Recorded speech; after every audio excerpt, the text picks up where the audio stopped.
Here is everything together in one story format, no cuts. Todd stood in the doorway of Will's room for a moment before walking in. The new house was quiet, too quiet, but for the first time in a long time, quiet did not mean danger. It meant Linda was not outside. It meant she could not walk in.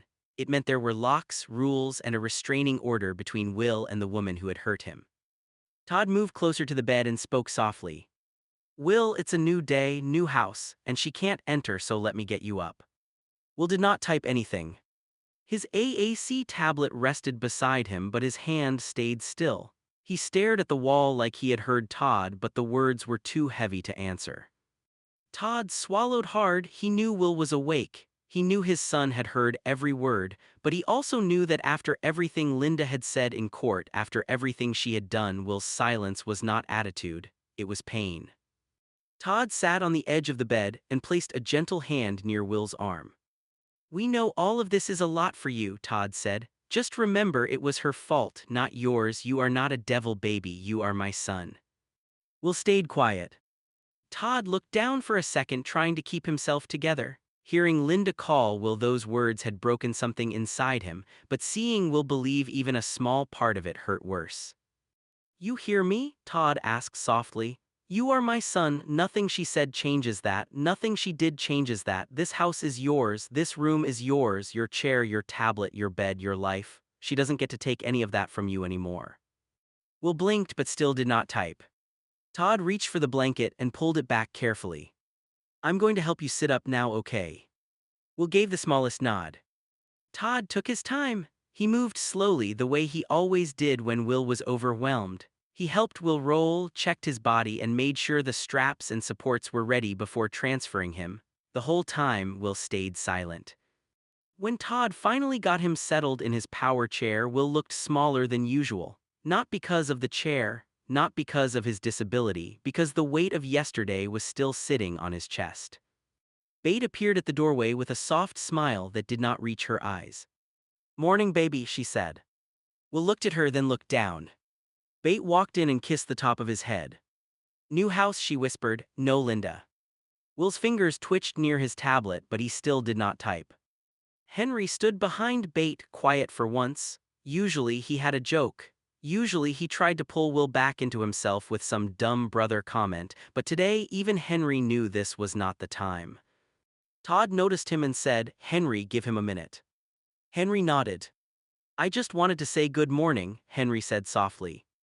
Will looked at him.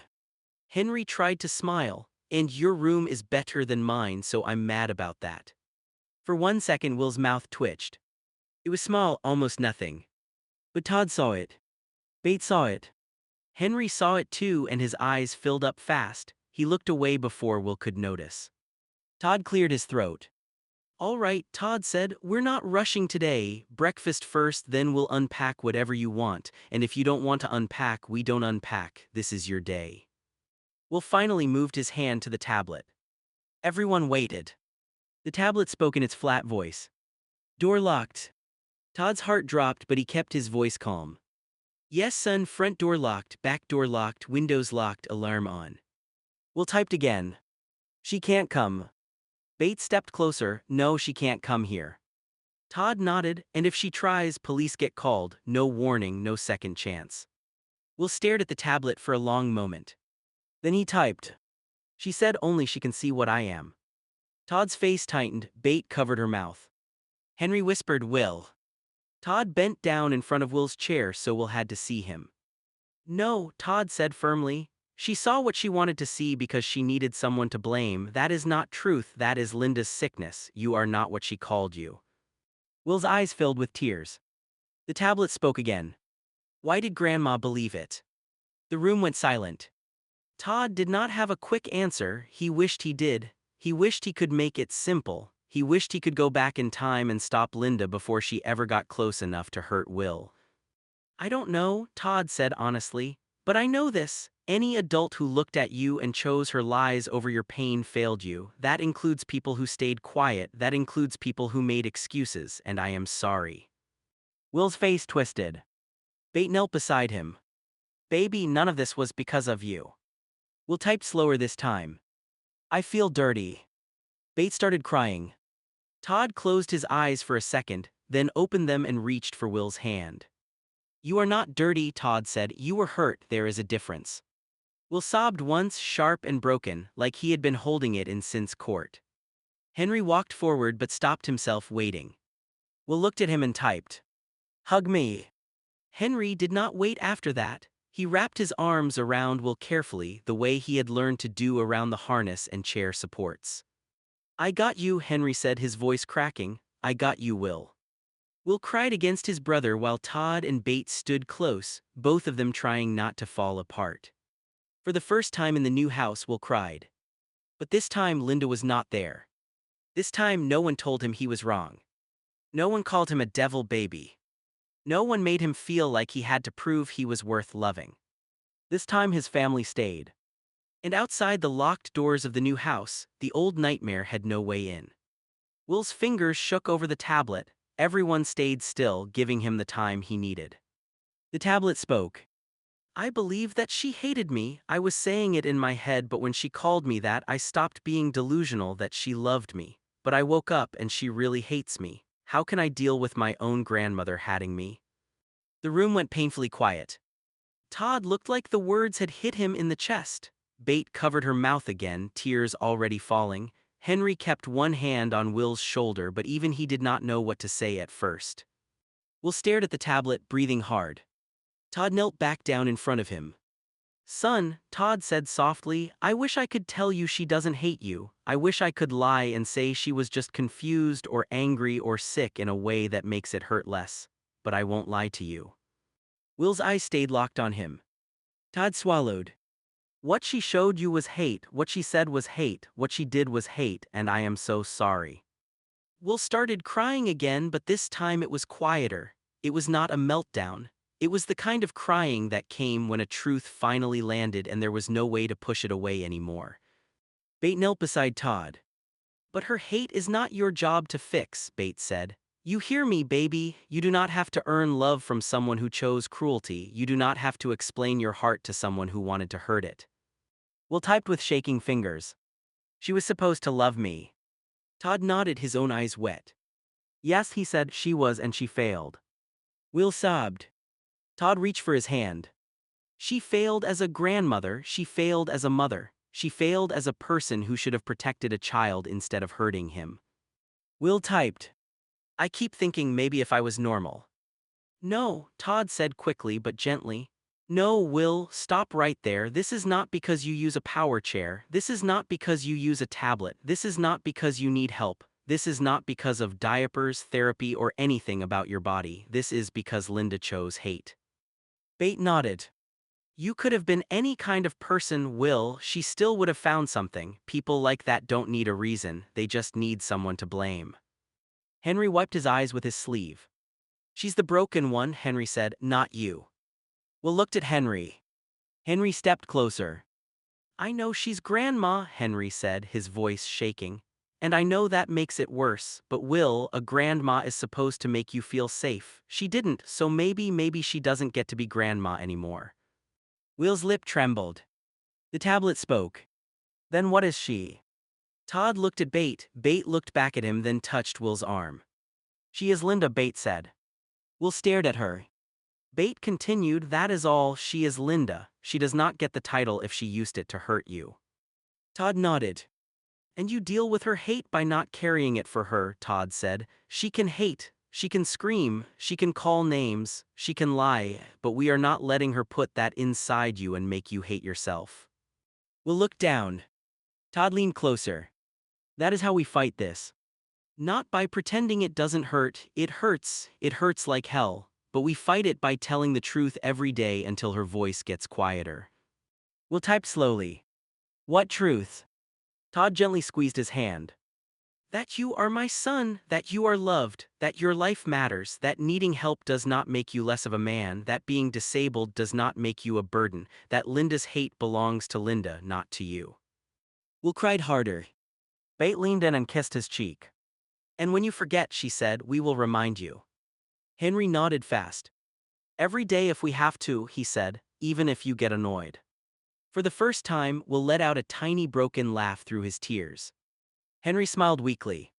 There he is, Henry whispered. Will typed again. I don't know how to stop hearing her. Todd's face softened. You don't have to stop it today, he said. Today all you have to do is tell us when you hear it. Don't fight it alone. If her words come back, you tell me, your mom or Henry, you type it, you cry, you get mad, you do whatever you need to do, but you do not sit in it by yourself. Will stared at him. Todd continued, and when we go to therapy, we are going to tell the therapist exactly this. Not the cleaned up version, not the I'm fine version, the truth. Will typed. I'm scared they will think I'm crazy. Beth shook her head. No, baby, they will know you were hurt. Todd nodded. Crazy is what Linda did, healing is what you are doing. Will closed his eyes. Henry hugged him again, careful and gentle. I hate her, Henry whispered, but I love you more than I hate her. Will opened his eyes and looked at his brother. The tablet spoke. I love you too, baby brother. Henry broke down then, pressing his face against Will's shoulder. Todd stood and put one hand on Henry's back and one hand on Will's chair. Beth stayed beside Will, holding his hand. The new house was still full of boxes, the walls were bare, the rooms did not feel like home yet. But in that moment, something started to settle. Linda had taken a lot from Will. She had taken safety from his old room, she had taken trust from his memories, she had taken the word grandmother and twisted it until it hurt. But she had not taken this. She had not taken Todd kneeling in front of him. She had not taken Beth holding his hand. She had not taken Henry hugging him like he was afraid to let go. And she had not taken the truth. Will was not a devil baby. He was not dirty. He was not hated by the people who mattered. He was hurt. And for the first time that morning, Will let himself believe that being hurt was not the same as being broken. Will's fingers hit the tablet harder this time. The tablet spoke. But she is already in my head after so many years. I hate her. I hate myself for being quiet for so many years. Todd's face changed. Not angry at Will.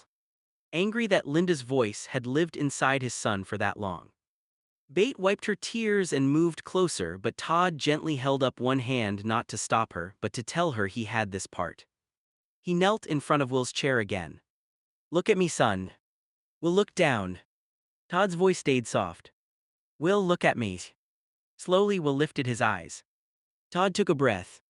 You were quiet because you were surviving. Will's mouth trembled.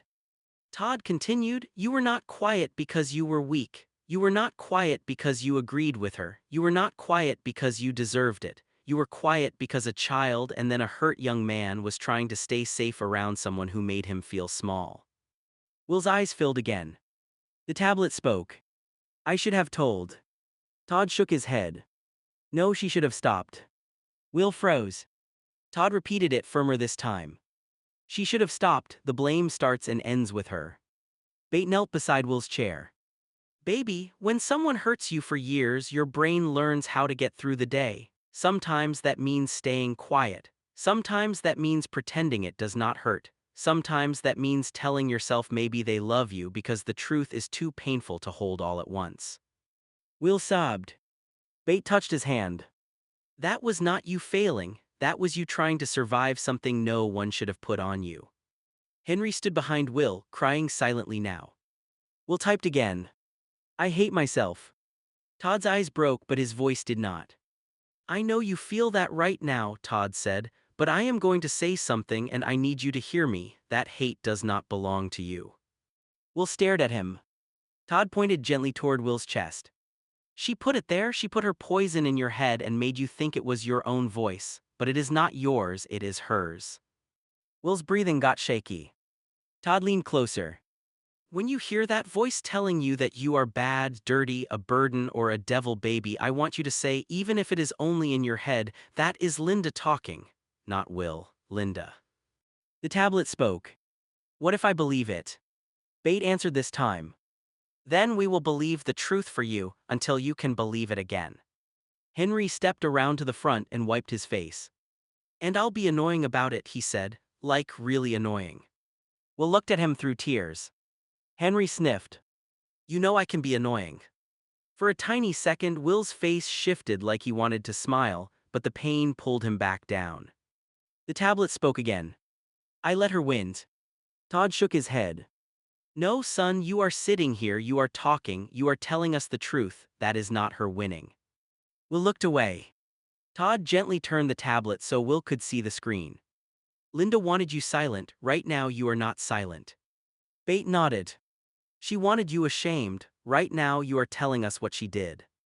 Henry added she wanted you alone, you are not alone.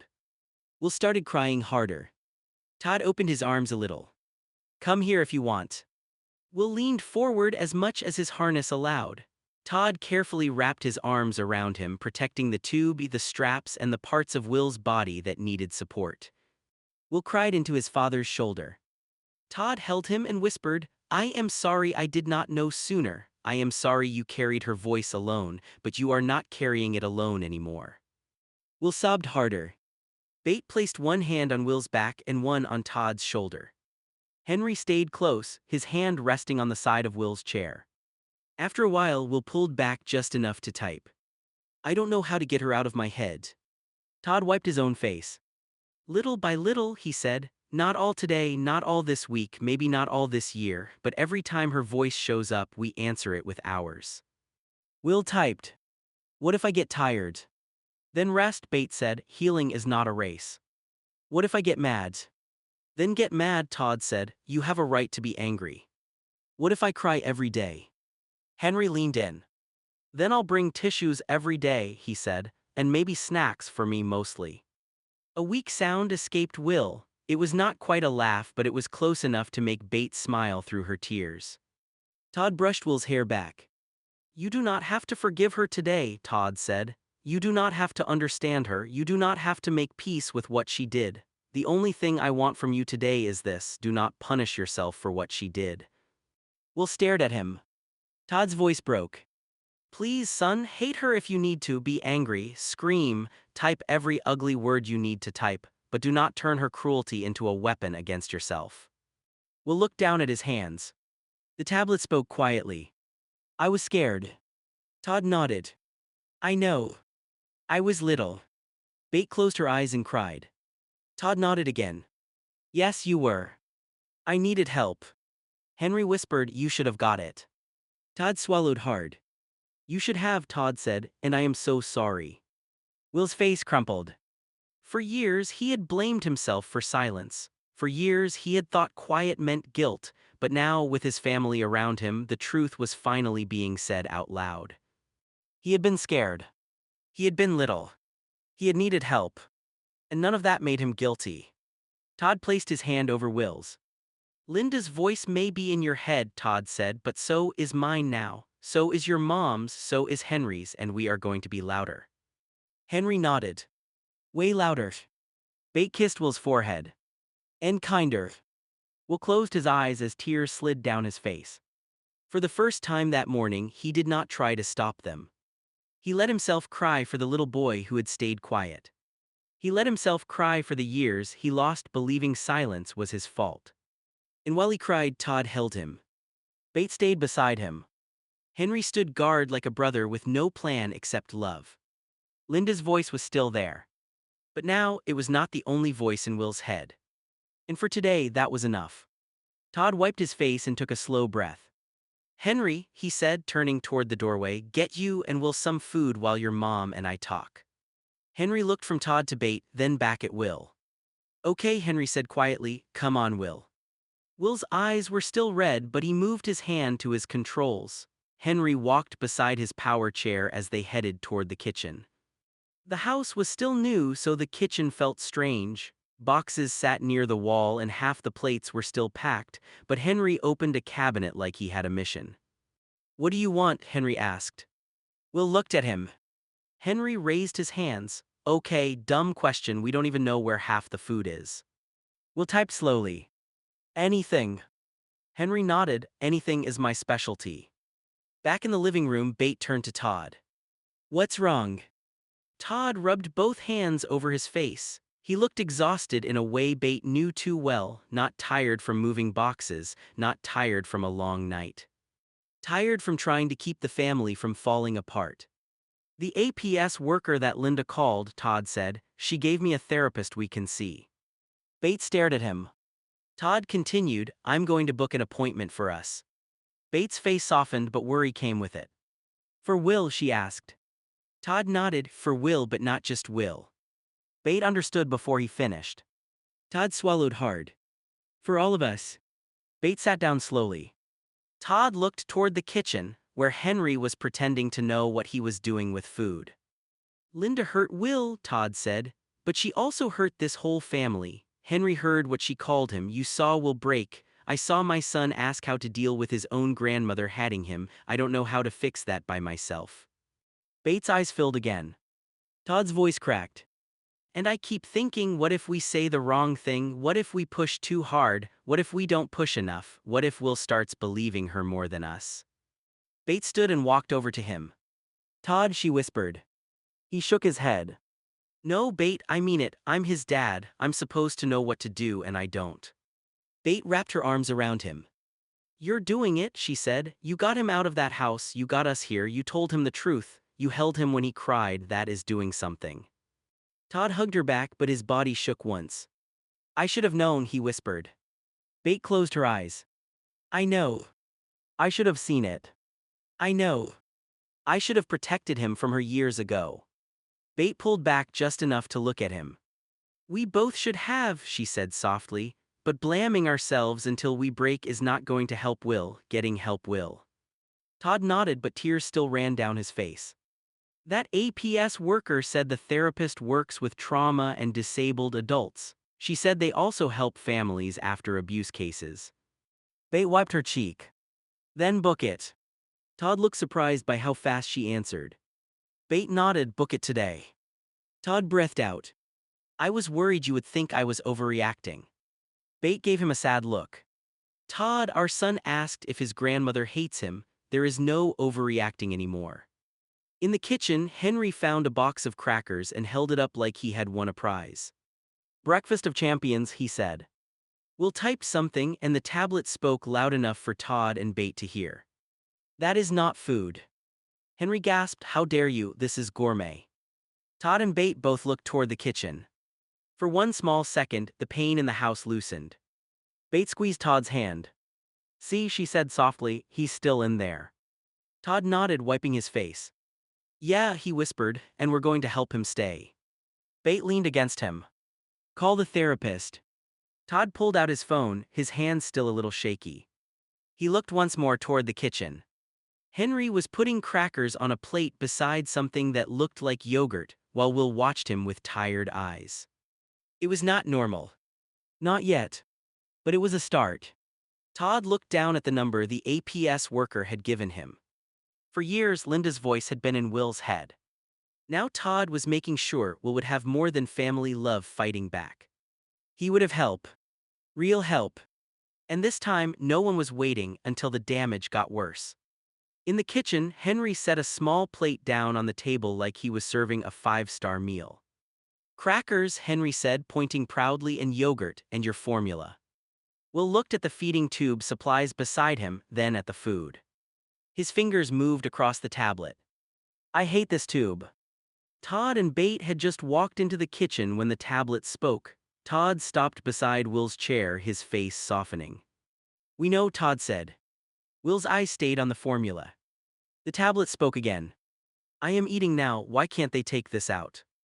Bate pulled out a chair and sat beside him. 6 months without gagging, she said gently, that's what the doctor said. Will's face tightened. He typed harder. That is forever. Todd leaned against the counter and folded his arms, not in anger, but because he needed to keep himself steady. I know it feels like forever, Todd said, but it isn't forever, it's a goal. Will looked at him. Todd continued, you're eating more, you're trying, that matters, but your body went through a lot. The doctors want to make sure you can keep food down, keep your weight stable, and not get sick again before they take it out. Will typed. I feel like it means I failed. Bate shook her head. No, baby, the tube means your body needed help, that is all. Henry opened the yogurt and pushed it closer to Will. And you are eating, Henry added, so technically you're beating the tube. Will looked at him. Henry shrugged, what, I'm right. Will stared for a second, then typed. You are dumb. Henry smiled, there he is. Todd walked closer and crouched beside Will's chair. Son, when you stopped eating, we almost lost you in a different way. That tube helped keep you here. Will's eyes filled again, but he did not look away. Todd's voice stayed gentle. I hate that you need it too. I hate that your grief got so bad your body shut down. I hate that Linda made everything worse. But I do not hate the thing that helped us keep you alive. Will stared down at his lap. The tablet spoke quietly. I hate looking at it. Bate reached over and touched his hand. Then we'll talk to the doctor about what can make it easier. Covers, clothing, anything that helps you feel more like yourself, but we cannot rush your body because your heart is tired. Will swallowed hard. Henry picked up a cracker. Can he try one? He asked. Bate looked at Todd. Todd nodded, small bite, slow. Henry handed the cracker to Will like it was something important. Will held it for a moment, staring at it, then he took a careful bite. Everyone watched, but Todd quickly looked away on purpose. Don't stare at him, Todd said softly. Henry turned around dramatically and faced the fridge. I am not watching, I am looking at this very interesting refrigerator. Will chewed slowly. Bate kept her hand near him, ready but not crowding. A few seconds passed. Then a minute. No gagging. No panic. Will breathed out. Bate smiled through tears. That's good, baby. Will typed with one hand. Stop crying over a cracker. Bate laughed softly and wiped her face. I'm your mom, I'm allowed. Henry turned back around. Did the cracker win or did Will win? Will typed. I won. Henry nodded seriously, correct answer. Todd smiled, but his eyes were wet too. Will looked down at the tube again. The tablet spoke. I still hate it. Todd nodded. You can hate it, he said. You're allowed to hate it, but we are still going to take care of it until the doctor says it can come out. Will typed. 6 months. Bate nodded gently. 6 months without gagging, and every good day counts. Will stared at the yogurt, then at the cracker in his hand. I can try, the tablet said. Todd placed a hand on the back of Will's chair. That is all we ask. Henry smiled and picked up his own cracker. To Will beating the tube. Will rolled his eyes. Bate smiled, Henry. What? Henry said, it's a toast. Will typed. You are still dumb. Henry grinned. Yeah, but you ate. For the first time that morning, the kitchen felt less like a new house full of boxes and more like a home trying to be born. The pain was still there. Linda's words were still in Will's head. The tube was still there. The fear was still there. But so was the cracker in Will's hand. So was the yogurt on the table. So was Todd standing guard. So was Bate counting every small victory. So was Henry making dumb jokes because sometimes love sounded like a brother being annoying on purpose. Will took another small bite. And nobody called it small. Not today. Today it was progress. Will stared at the tube for a long time before his fingers moved again. The tablet spoke slowly. After Tom's death, Grandpa David's death, and Linda being an ass, all of it went downhill. And when I see this tube, it is just a reminder of all of it, that it really happened. Nobody spoke right away. The kitchen felt still. Henry stopped messing with the crackers. Bate's hand covered her mouth. Todd looked at the tube, then back at Will, and for the first time he understood it differently. It was not just medical equipment to Will. It was a scar he could see. Todd pulled out the chair across from Will and sat down. You're right, Todd said quietly. Will looked at him. Todd nodded. To us, the tube means the doctors helped keep you alive, but to you it means the day everything got too heavy. It means Tom, it means Grandpa David, it means Linda, it means grief, it means your body couldn't take any more.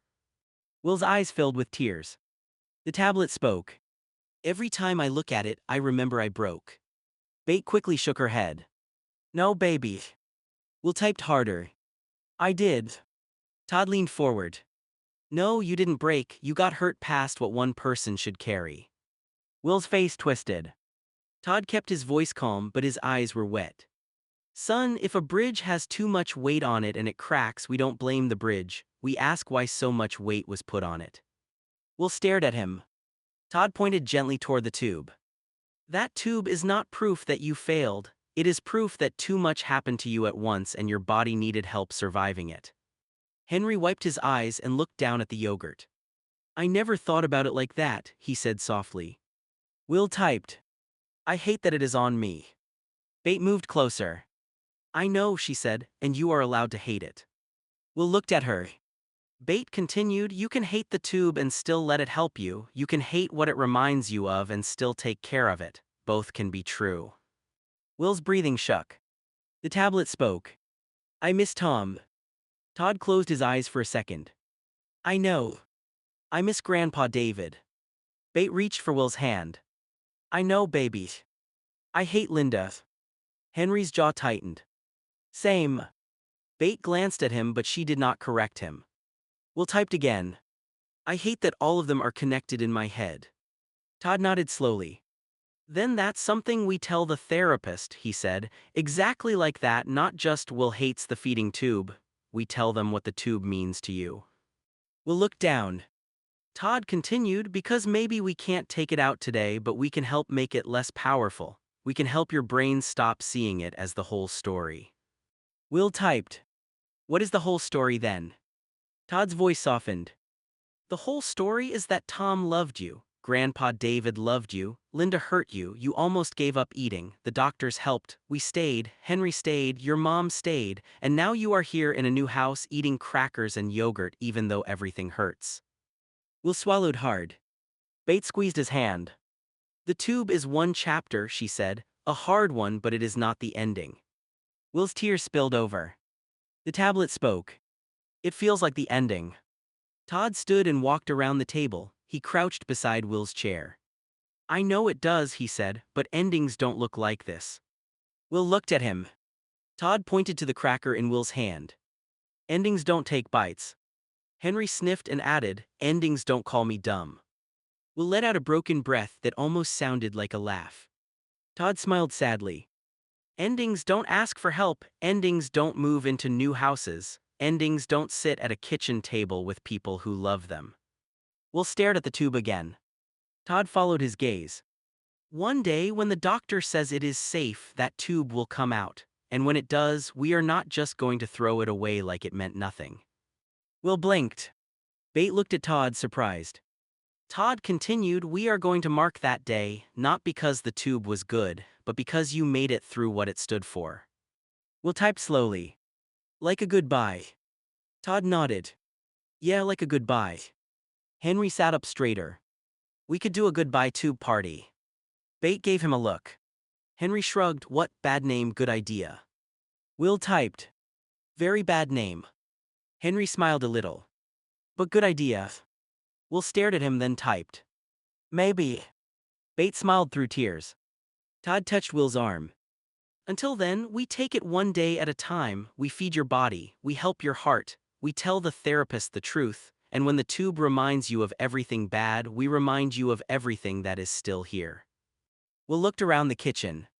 Boxes everywhere. Crackers on a plate. Yogurt half opened. Formula sitting beside him. Bate's hand on his. Todd kneeling by his chair. Henry watching him like he was trying to memorize how to help. Will typed again. I don't want it to win. Todd's voice was firm. Then we won't let it. Bate nodded. We won't. Henry picked up his cracker and held it up. To Will. Will looked at him. Henry continued, not the tubes, not Linda, not grief, Will. Bate picked up her coffee cup. To Will. Todd lifted his hand. To my son. Will stared at all of them, crying quietly. Then he picked up his cracker with shaking fingers and held it up too. The tablet spoke. To me. And for the first time, those two words did not sound selfish. They sounded like survival. Will stared at the cracker in his hand for a long time. Then his fingers moved across the tablet again. The tablet spoke. What if all of my pain never goes away after it is out, then what? The question hung over the kitchen. Todd's face softened, but this time he did not rush to answer. Bate sat back down beside Will. Henry lowered his cracker slowly, like even he knew this was bigger than a joke. Todd pulled his chair closer until he was sitting right in front of Will. Then we keep helping you, Todd said. Will looked at him. Todd continued, if the tube comes out and the pain is still there, then we do not pretend you are magically better. We do not say, well, the tube is gone, so you should be fine now. We keep going. Will's eyes filled. The tablet spoke. But I want it gone. Bate nodded. I know, baby. I want all of it gone. Todd swallowed hard. I know. Will typed faster. I want to wake up and not think about Tom being dead. I want to not think about Grandpa David. I want Linda out of my head. I want to not feel broken every time something good happens. Bates started crying quietly. Todd reached for Will's hand. Son, some pain does not disappear all at once, he said. Sometimes it gets smaller, sometimes it gets quieter, sometimes it stops controlling every room you roll into. Will looked down at his chair. Todd gave a sad little smile. You know what I mean. Will gave him a tiny look. Todd smiled sadly. Sorry. Will typed. What if it never gets quiet? Bate leaned in. Then we keep finding ways to make our voices louder. Henry nodded. Yeah, we already talked about that. Linda's voice is not allowed to be the loudest one. Will looked at him. Henry's voice cracked, but he kept going. And Tom's death does not get to erase the fact that he loved you. Grandpa David dying does not erase what he meant to you. Linda being cruel does not erase who you are. Will's mouth trembled. The tablet spoke. I am tired. Todd nodded. I know, and that is why you do not have to fix your whole life today. Will stared at him. Todd continued, today you eat what you can, you let us help with the tube, you tell us when your head gets loud, I book the therapist, that is today. Bate brushed a tear from Will's cheek. Tomorrow can be tomorrow. Will typed slowly. But what if I am like this forever? Todd took a deep breath. Then forever still comes with us. Will froze. Todd's eyes were wet, but his voice was steady. If you cry every day, we love you every day. If you still need the tablet to say the hard stuff, we listen every day. If the grief comes back every morning, we sit with you every morning. If healing takes years, then we take years. Bate nodded. You are not on a timer, Will. Henry added softly, and you are not getting kicked out of the family for being sad. Will looked at him. Henry shrugged, wiping his face. I know that sounds dumb, but sometimes you act like if you hurt too much, we're going to get tired of you. Will's eyes dropped. The tablet spoke. I do think that. Bates' face broke. Todd squeezed Will's hand. Then hear me clearly, Todd said. We are not tired of you, we are tired for you, there is a difference. Will cried, then quiet and heavy.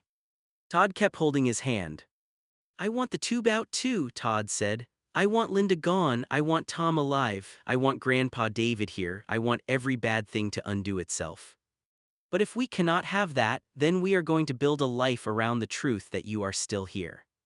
Will blinked through tears. Todd leaned closer. And that matters, son, you being here matters. Will typed.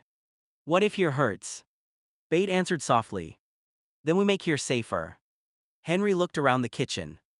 This house is safer, he said. Not perfect yet, it still has boxes and I don't know where the spoons are, but safer. Will gave him a weak look.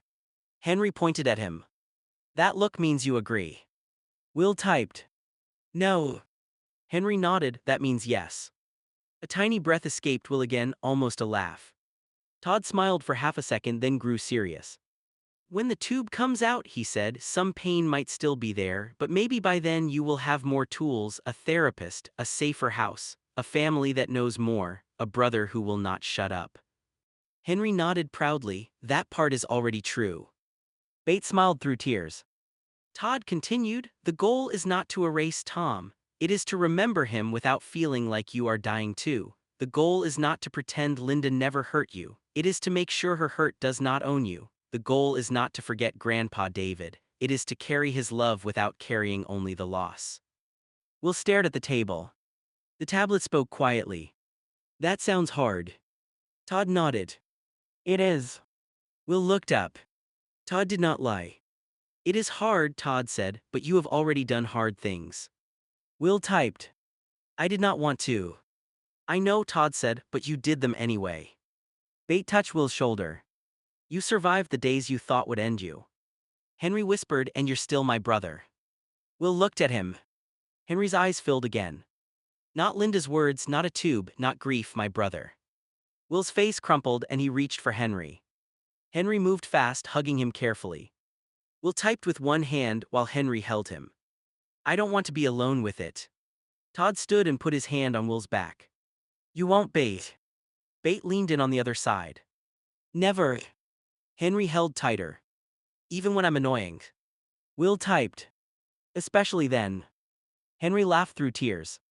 The kitchen was still messy, the tube was still there, the grief had not left, Linda's voice had not disappeared. But something had changed. Will had asked the question he was most afraid of. What if the pain stayed? And his family had answered without running. Then we stay too. Will picked up the cracker again, his hand shook but he took another small bite. Nobody cheered too loud. Nobody made it bigger than he could handle. Todd just stayed close. Bate wiped her eyes. Henry smiled at him like that tiny bite meant the world. And maybe it did. Not because the pain was gone, but because Will was still here, eating through it. The next day, Todd drove Will to the therapy appointment. Bate came with them, sitting in the back near Will's chair, one hand resting close enough that Will could reach her if he needed to. Henry had wanted to come too, but Todd told him school still mattered, even when family was hurting. The office was quiet when they arrived, not hospital quiet, softer than that. There were chairs, calm-colored walls, and a small table with tissues on it. Will hated the tissues right away. To him, tissues meant someone already expected him to cry. Dr. Smith stepped into the room with a gentle smile. Will, he asked. Will looked at him but did not move his hand to the tablet yet. I'm Dr. Smith, the therapist said. I'm glad you came in today. Todd parked Will's chair in a comfortable spot, then sat beside him. Bate sat on Will's other side. Dr. Smith took a seat across from them, not too close. How are you doing today, Will? He asked. Will's fingers moved fast. The tablet spoke. Good, my boyfriend is dead. My father's mom hates me because of my disability. I hate this tube in my stomach. If that is what you mean by good, doctor, then I am fucking fantastic. Bate closed her eyes. Todd leaned forward quickly. Calm down, Todd said. Dr. Smith just wants to help. Will turned his head sharply toward Todd. His fingers hit the tablet again. Then do not ask stupid questions. Todd's face tightened. Will. Dr. Smith gently raised one hand.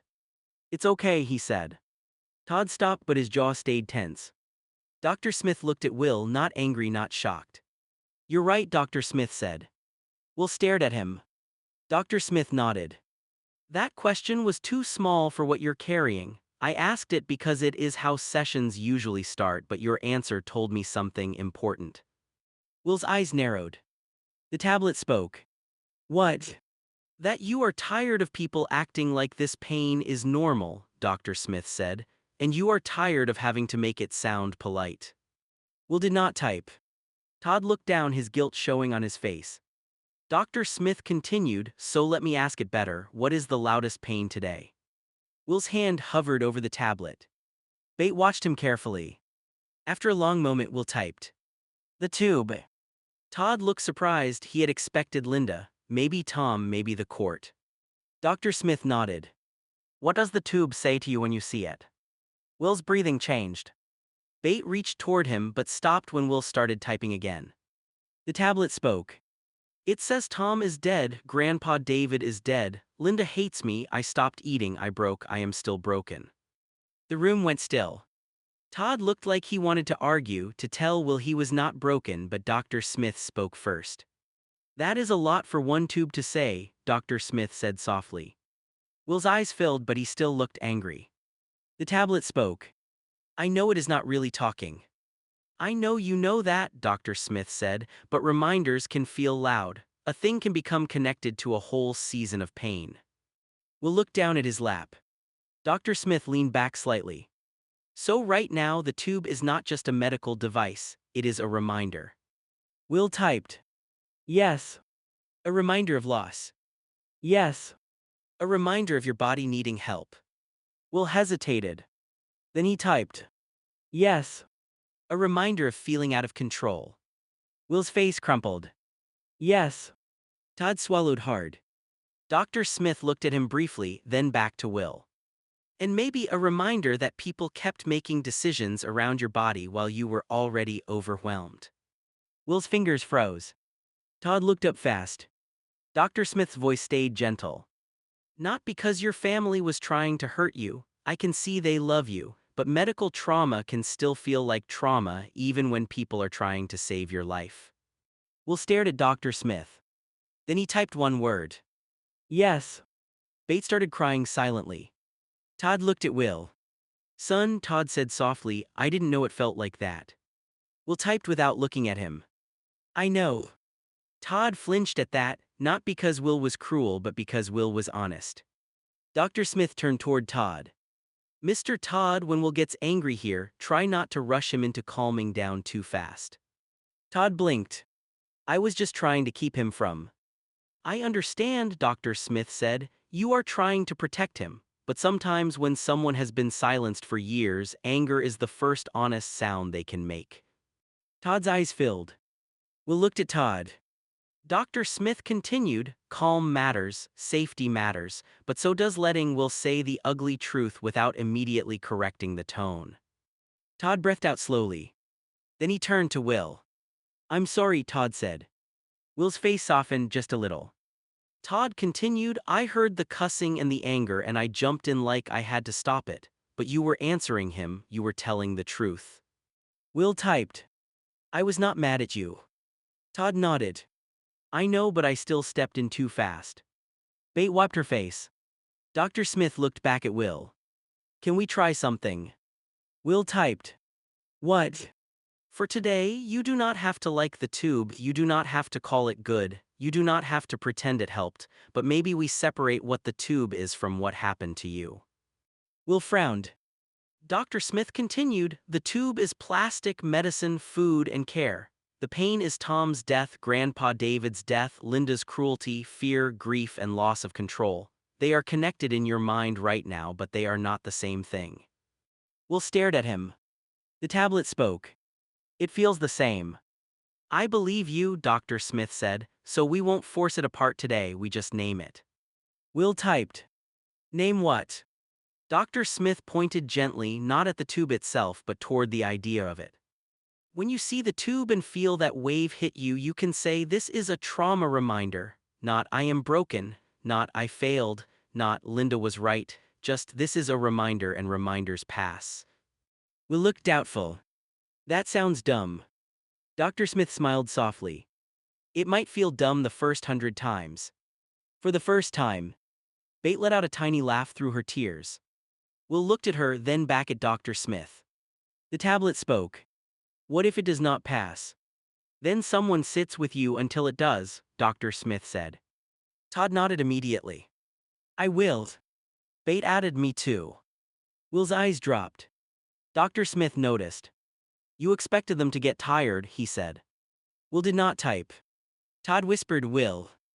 Dr. Smith waited. Finally Will typed. Yes. Todd covered his mouth for a moment. Bate leaned closer. Baby, we are not tired of you. Will typed. You are tired because of me. Todd shook his head. No, we are tired because we love you and hate seeing you hurt. That is not the same thing. Dr. Smith nodded. That is an important difference, he said. Will, your pain affects your family, but that does not make you a burden. Love means people are affected by each other. Will's tears slipped down his face.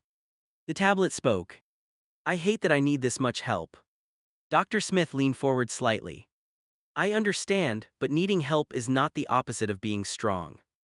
Will looked at him. Dr. Smith continued, sometimes strength is letting people help you before you disappear into your own head. The room fell quiet again. Todd reached for Will's hand, but this time he did not take it right away. He waited. Will noticed. After a moment, Will moved his fingers toward Todd. Todd took his hand gently. Dr. Smith saw it but did not make a big deal out of it. That right there, Dr. Smith said softly, is a start. Will typed with one hand. What is? Asking for help without using words. Will looked at Todd's hand holding his. For years, Linda had made him feel like needing help made him less human. Like his chair, his tablet, his diapers, his tube, and his body were evidence against him. But in that office, Dr. Smith did not look at the equipment like it was shameful. He looked at it like it was part of the story. Not the whole story. Will typed again. I am still mad. Dr. Smith nodded. Good. Todd looked surprised. Dr. Smith smiled faintly. Anger can tell us where the wound is, we just have to make sure it does not turn inward and punish you. Will stared at him. The tablet spoke. I hate myself for being quiet. Dr. Smith's face softened. Then that is where we begin. Bate reached for another tissue. This time, Will did not hate the tissues as much. Dr. Smith looked at him kindly. We are going to talk about the part of you that stayed quiet, not to blame him, to understand him, because that part of you was trying to survive. Will's lips trembled. Todd squeezed his hand. Dr. Smith continued, you do not have to forgive Linda, you do not have to forgive yourself today either, but maybe we can start by being curious about why silence felt safer than speaking. Will typed slowly. Because I thought nobody would believe me. Todd bowed his head. Bate cried harder. Dr. Smith nodded. That makes sense. Will looked at him stunned. The therapist did not say it was good. He did not say it was okay. He said it made sense. And somehow that hurt and helped at the same time. Dr. Smith said, Will, what happened to you was not your fault, but your body and your mind learned how to survive it. Now we teach them that you are not there anymore. Will looked at Todd. Todd whispered new house. Bate whispered locked doors. Will typed. No Linda. Dr. Smith nodded. No Linda. Will took a shaky breath. The pain was still there. The tube was still there. Tom was still gone. Grandpa David was still gone. Linda's words were still in his head. But for the first time, someone outside the family had heard the ugliest parts and did not look away. Will typed one more thing. I do not know if this will help. Dr. Smith nodded. That is honest. Todd looked at Will. And honest is enough for today. Will leaned back in his chair exhausted. Bate wiped his face gently. Todd kept holding his hand. And Dr. Smith sat across from them, calm and steady, like he was not afraid of the storm Will had carried into the room. Maybe healing would not be fast. Maybe it would not be clean. Maybe some days Will would still hate the tube, hate Linda, hate the silence, and hate the pain. But today the pain had a name. A trauma reminder. A wound. A survival response. Not proof that Will was broken. And that was where they began. Will sat quietly for a moment, his hand resting on the tablet. Then his fingers started moving again. The tablet spoke. When Tom died, my life went to shit. I couldn't eat and this tube was on top of everything, but Tom's death began it. Dr. Smith nodded slowly. That was the first big break, he said. Will looked down. The tablet continued. But when Linda brought that toy to my house, I felt like that kid again, where Linda took my iPad so I couldn't really say anything. Todd's head snapped up. Bate froze. Dr. Smith looked from Will to Todd, then back to Will. She took your iPad, Dr. Smith asked. Will typed. Yes. Todd's face went pale with anger. My mom always did that, Todd said, his voice low. She would take his tablet or iPad and then tell us Will was faking it. Since he was 2, she said he was faking. Bate covered her mouth. Will's eyes filled, but his face was hard now. The tablet spoke. She knew I needed it. Dr. Smith's expression changed, not shocked exactly, but serious in a way that made the room feel heavier. Yes, Dr. Smith said, she knew. Todd rubbed his hands together, trying to control himself. I thought she was just being strict, Todd said. Or old school, she would say he was spoiled, that we were letting him use the tablet too much, that he needed to use his real voice. Will typed fast. I was trying. Todd closed his eyes. I know, son. The tablet spoke again. I was trying to talk, but my body would not let me, and she would take it and I would just sit there. Bates' tears started falling. Dr. Smith leaned forward slightly. Will, that was not discipline, that was taking away your voice. The words hit the room hard. Todd looked at Dr. Smith. Bate whispered, "Oh my God." Will stared at the therapist. Dr. Smith repeated it gently. "She took away your voice." Will's chin trembled. The tablet spoke. "I felt trapped in my body." Todd broke then, he put his hand over his mouth and looked away. Bate reached for Will's arm. "I am so sorry," she whispered. "Baby, I am so sorry." Will typed. "She told you I was faking." Todd nodded, crying now. "She did. You believed her." Todd looked at Will, and the question destroyed him. "Sometimes," Todd admitted, his voice breaking. "Not about everything, not all the way, but there were times I thought maybe you were just being stubborn, maybe you were tired, maybe you didn't want to try, and I hate myself for that." Will looked down. Todd leaned forward. "But that is on me, Will, not you. I should have known better. You were a child, you were disabled, you needed help communicating, and I let her make me doubt you." Dr. Smith looked at Todd. "That is important to say," he said quietly. "But remember, this moment is not about punishing yourself in front of Will, it is about helping him understand that he was not the problem." Todd nodded, wiping his face. "You're right." He turned back to Will. "You were not the problem, son, you were never faking, she was wrong. And I was wrong for letting her words get in my head." Will's fingers hovered over the tablet. Then he typed. "When she came to my house, I felt two again." Dr. Smith nodded. "That makes sense." Will looked at him. Dr. Smith continued, "Your body remembered. Even though you are older now, even though you are in a power chair, even though you have more people protecting you, your brain remembered what it felt like when she had control." Will swallowed hard. The tablet spoke. "I felt small." Bate whispered, "You are not small." Dr. Smith gently added, "He knows that here," he pointed to his head, "but trauma often lives here." He placed a hand over his chest and in the body. Will looked at the tube. Dr. Smith followed his eyes. "So Tom's death started the collapse. The tube became the reminder, and Linda showing up brought back the old fear of losing your voice." Will typed. "Yes." Todd looked sick. "She took his tablet," Todd said again, like he could not get past it. "She took the only way he could talk." Bate wiped her face. "And then called him fake when he couldn't answer." Will typed. "That is why I hate being quiet." Dr. Smith nodded. "Because quiet was not always a choice for you." Will's eyes filled again. The tablet spoke. "I hate myself for not fighting." Dr. Smith shook his head. "You were too." Will blinked. Dr. Smith's voice was firm but kind.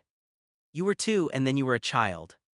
And then you were a young man trained by years of being ignored and silenced. Freezing is not failing, Will, freezing is a survival response." Will's lip trembled. Todd reached for Will's hand, but once again he waited. Will looked at Todd's hand. Then he moved his own fingers into it. Todd held them carefully. "I am so sorry," Todd whispered. "I should have protected your voice." Will typed with one hand. "You can now." Todd nodded fast. "I will. Nobody takes that tablet from you again, not Linda's, not me's, not anyone." Bate leaned closer. "Your tablet stays with you, always." Dr. Smith looked at Will. "That can be part of your safety plan," he said. "Your communication device is not optional, it is not a privilege, it is access." Will stared at him. The tablet spoke. "Access." Dr. Smith nodded. "Yes, access to your voice, access to choices, access to saying no, access to asking for help." Will breathed out shakily. Todd looked at Dr. Smith. "What do we do if someone tries?" Dr. Smith answered without hesitation. "You treat it as a serious boundary violation. You do not debate it, you do not minimize it. You return the device immediately and remove that person from Will's space." Todd nodded. "Done." Bates' voice was sharp through her tears. "Absolutely done." Will typed. "She made me feel like my voice was not mine." Dr. Smith's face softened. "Then we work on giving it back to you." Will looked at him. Dr. Smith continued, "Not just the tablet, the belief that what you say matters, that your no matters, that your anger matters, that your memories matter." Will's eyes went back to Todd. The tablet spoke. "She said I was faking since I was 2. Todd closed his eyes. "Yes." Will typed. I was a baby. Todd's voice broke. Yes, son, you were a baby. I had CP. Yes. I needed help. Todd nodded, crying. Yes. Will's face crumpled. So why did she hate me then? No one answered right away. Bate put her hand over Will's. Todd looked like he wanted to rip the past apart with his bare hands. Dr. Smith spoke softly. Because her hate was never about what you deserved, it was about what she could not accept. Will looked at him. Dr. Smith continued, some people see disability and feel anger, shame, fear, or control. Instead of dealing with that inside themselves, they put it onto the disabled person. That does not make it true, it makes it cruel. Will typed. She made everyone look at me like I was lying. Todd shook his head. Not anymore. Will looked at him. Todd squeezed his hand. Not anymore, Will. I cannot undo every time I listen to her. I cannot go back and be the dad I should have been in those moments. But from today forward, when you speak, I believe you first. Bate nodded. Me too. Dr. Smith looked at Will. How does that feel to hear? Will stared at the screen for a long time. Then he typed. Late. Todd flinched, but he nodded. You're right. Will typed again. But I needed to hear it. Todd cried harder. I'll say it as many times as you need. Will leaned back in his chair, exhausted. The tube was still there. Tom was still gone. Linda's voice was still somewhere in his head. But now another truth had entered the room. Linda had not just heard his feelings. She had taken his voice. And for the first time, everyone said it out loud. Dr. Smith wrote something down, then looked back up. Will, he said, I want you to remember this. Silence kept you alive then. Your voice is helping you heal now. Will looked at the tablet. His tablet. His voice. His access. His words. Then he typed one more sentence. She does not get to take it again. Todd's voice was firm. No, she does not. Bate wiped her eyes and nodded. Never again. And in that quiet office with his father holding his hand and his mother beside him, Will believed that part. Maybe not everything. Not yet. But that part he believed. Will's fingers started moving too fast. The tablet spoke. Can I go and get air? I feel like I can't breathe right now. I can't, sorry. Todd leaned forward, worry taking over his face. Will, Linda isn't here right now. Will shook his head hard, his breathing was getting quicker, his shoulders pulled tight against the harness of his chair. The tablet spoke again. I need to take a break, I need her out of my head. Dr. Smith stood slowly, keeping his voice calm. That's okay, Will, we can take a break. Todd looked at Dr. Smith, then back at Will. I just wanted him to know she wasn't here, Todd said. I know, Dr. Smith said gently, but right now his body is acting like she is. That made Todd go quiet. Will squeezed his eyes shut. Bate moved closer, baby, look at me. Will shook his head again. The tablet spoke. I can't. Dr. Smith stepped toward the door and opened it. There is a small courtyard outside, he said. Quiet, no people, we can go there. Todd nodded quickly. Okay, let's go. He moved behind Will's chair, but Will's hand went to the controls first. Todd stopped himself. Will needed control. Todd walked beside him instead. That's it, son, Todd said softly. You drive, I'm right here. Will guided his power chair out of the office. His breathing was still uneven, and his eyes kept darting around like Linda might appear from behind a wall. Bate followed close behind. Dr. Smith walked ahead and opened the door to the courtyard. The air outside was cool. Will rolled onto the flat concrete path and stopped near a bench. There were a few plants, a small tree, and a fence around the space. No Linda, no courtroom, no old house. Just air. Will tilted his head back and tried to breathe. It came out broken. Todd crouched near him.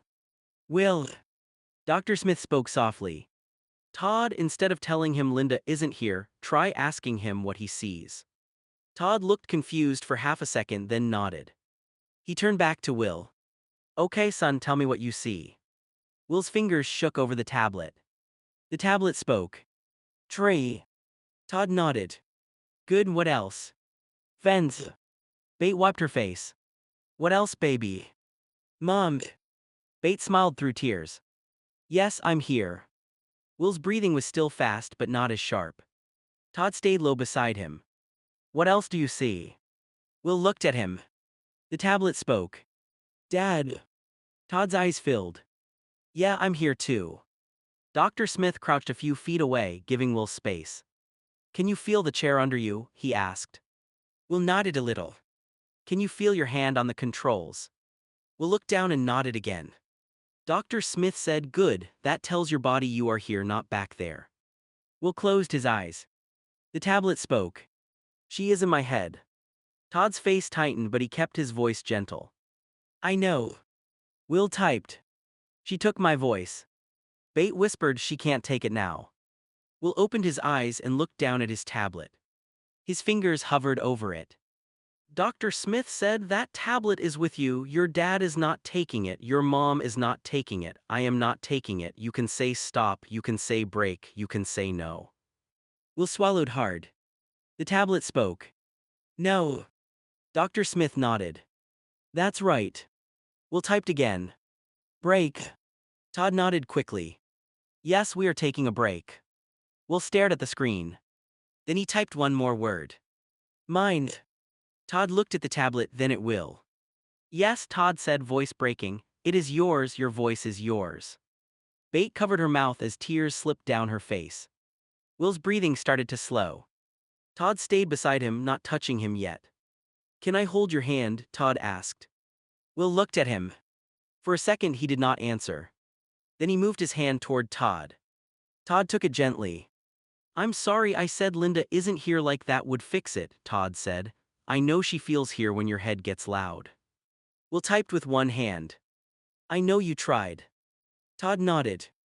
I did, but I'm learning too. Dr. Smith sat on the bench near them. That was a trauma response, he said. Your body remembered being trapped, so it tried to escape. Will looked at him. The tablet spoke. I felt too again. Dr. Smith nodded. That makes sense. Will's eyes filled. I hate that. I know, Dr. Smith said, but you did something very important. Will frowned. The tablet spoke. What? You asked for a break, Dr. Smith said. You asked for air, you used your voice before the panic took over completely. Will looked down at the tablet. Todd squeezed his hand carefully. You got yourself out, Todd said. Will typed slowly. With help. Bate stepped closer. That still counts. Dr. Smith nodded. Help does not make it less brave. Will breathed in again, this time the air came easier. The courtyard was quiet around them. No one rushed him. No one told him to stop crying. No one told him he was overreacting. No one took the tablet away. Will typed. I am embarrassed. Todd shook his head. Don't be. Dr. Smith gently added, embarrassment after panic is common, but nothing bad happened here. You noticed your body was overwhelmed, you asked for space and everyone listened. That is exactly what should happen. Will looked at Todd. The tablet spoke. You listened. Todd nodded. I will always listen. Will stared at him for a long moment. Then he typed. Even when I cuss.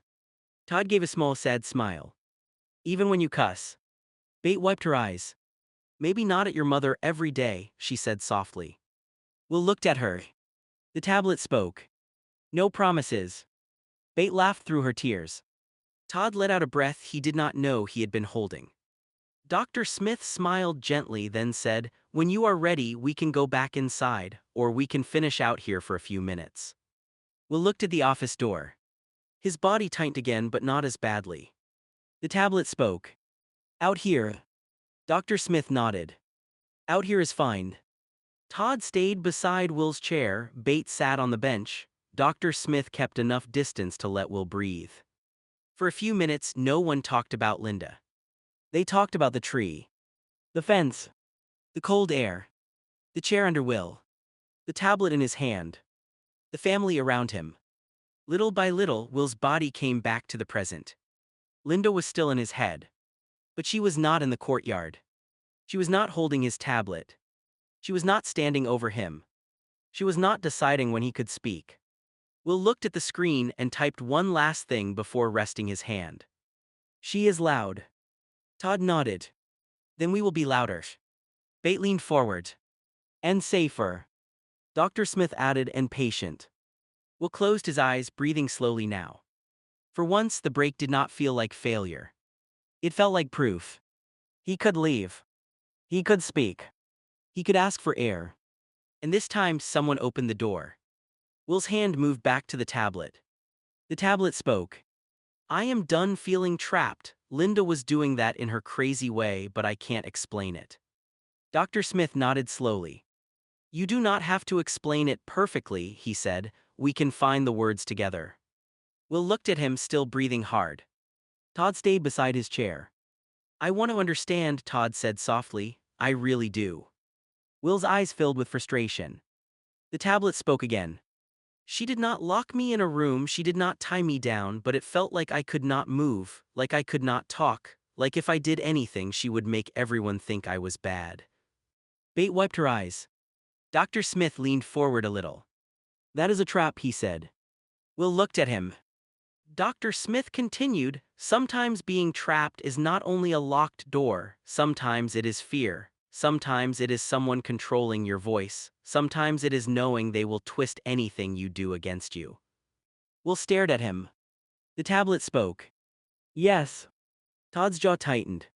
She trapped him by making him scared to speak, Todd said. Dr. Smith nodded. And by making him doubt whether anyone would believe him. Will typed fast. That is it. Bate placed a hand over her chest. Oh baby. Will typed again. She made me feel like if I used my tablet I was faking, if I did not use it I was dumb, if I cried I was dramatic, if I got mad I was bad, if I needed help I was a burden, there was no right thing. Todd closed his eyes. Dr. Smith's voice stayed calm. That is what being trapped felt like. Will's face twisted. The tablet spoke. No way out. Dr. Smith nodded. No way to win, no way to be believed, no way to be yourself safely. Will began crying again, but this time he did not apologize. Todd looked at him. Will, I am so sorry, he said. I thought trapped meant she had to physically stop you, but she was doing it with fear. Will typed. And shame. Todd nodded, tears in his eyes. And shame. Bate moved closer. And we are going to help take that shame off you, she said, because it was never yours. Will looked at her. The tablet spoke. I feel it though. I know, Bate whispered, but feeling it does not mean it belongs to you. Dr. Smith nodded.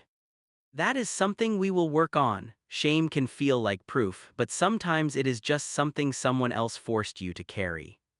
Will look down at the tablet. My voice is mine. Todd nodded quickly. Yes. My chair is mine. Yes. My body is mine. Bate's face crumpled. Yes, baby. Will typed slower. My life is mine. Todd's voice broke. Yes, son, your life is yours. Dr. Smith sat back slightly. That sounds like the opposite of trapped. Will looked at him. Dr. Smith continued, Linda made your world smaller. She made you feel like every choice belonged to her. Healing is going to mean making your world yours again, piece by piece. Will typed. How? Dr. Smith answered gently. By giving you choices and meaning them, by letting you say no, by letting you take breaks, by making sure nobody touches your tablet, chair, tube, body, or space without your permission unless there is a true medical emergency. Todd nodded firmly. Done. Bate nodded too. Absolutely. Will looked at Todd. The tablet spoke. Even diaper changes. Todd swallowed, then nodded. Even then, I still have to keep you clean and healthy, but I can ask more, I can explain what I'm doing, I can slow down, I can give you as much control as possible. Will cried harder. I need that. Todd reached for his hand. I know now. Will let him take it. Todd squeezed gently. I am sorry I did not understand before. Will typed with one hand. I did not know how to say it. Dr. Smith said you are saying it now. Will looked at him. Dr. Smith continued, and I want everyone to notice something. Will did not have the perfect words at first. He said, I can't explain it, but he kept going. Then we found the words. Bate nodded. Fear, shame, no way out. Todd added, no way to win. Will stared at the screen. Then he typed, "That is trapped." Dr. Smith nodded. "Yes, that is trapped." For a moment, Will just sat there in the courtyard, breathing in the cold air. The words hurt, but they also helped. For years, Linda had made him feel crazy for feeling trapped when there were no chains, no locked doors, no proof anyone else could see. But now there were words. Fear. Shame. Silence. Control. No way out. That was real. Will typed again. "I am done with that." Todd's face softened. "Then we start there." Bate leaned closer. "No more trapped." Henry was not there, but Will could almost hear him saying something dumb and loud, something like, "Yeah, trapped is cancelled." The thought made his mouth twitch. Todd noticed. "What?" he asked softly. Will typed. Henry would say trapped is cancelled. Bate laughed through her tears. Todd smiled. "He would." Dr. Smith smiled too. "Then maybe that becomes part of the plan." Will looked at him. Dr. Smith said, "When you feel trapped, you tell someone, you use the word if you can. If not, we make a shortcut on your tablet. One button that says, 'I feel trapped, I need a break.'" Todd nodded. "I can set that up." Will typed. "Today." Todd nodded again. "Today." Will breathed out. The courtyard felt a little less tight. Linda was still loud in his head, but now Will had a word for what she had done. And if there was a word for it, maybe there could be a way through it. He looked at his tablet and typed one more thing. "I want my life back." Todd leaned closer, tears in his eyes. "We are going to help you get it back." Bate touched Will's shoulder. "One piece at a time." Dr. Smith nodded. "And at your pace." Will closed his eyes. For once, he was not quiet because Linda had taken his voice. He was quiet because he was thinking. That felt different. That felt like the first small piece of freedom. Will's hand trembled as he typed. The tablet spoke. She said, "My son will believe me over you. You can't talk and I can. Who would believe a kid that doesn't talk over his own mother?" The courtyard went silent. Todd's face drained of color. Bate stopped breathing for a second. Dr. Smith's expression stayed calm, but his eyes sharpened with concern. Todd's voice came out low. "When?" Will stared at the tablet. His fingers moved slowly this time. "When I was 6 or 7, I still have that nightmare even after court." Todd looked like the ground had disappeared under him. Bate whispered, "Oh, Will." Todd knelt beside Will's chair. "Why didn't you tell us?" Will's eyes filled with tears. The tablet spoke. "Because I believed it, even now." Todd covered his mouth with one hand. That answer hurt worse than anger. Will did not stay quiet because he had nothing to say. He stayed quiet because Linda had convinced him nobody would believe him. Dr. Smith leaned forward, his voice steady. "Will, I want you to hear this clearly. What Linda said to you was emotional abuse." Will looked at him. Dr. Smith continued, "She used your disability against you. She used your communication needs against you. She made you believe your voice mattered less because it came from a tablet." Will's chin trembled. The tablet spoke. "She was right." Todd shook his head hard.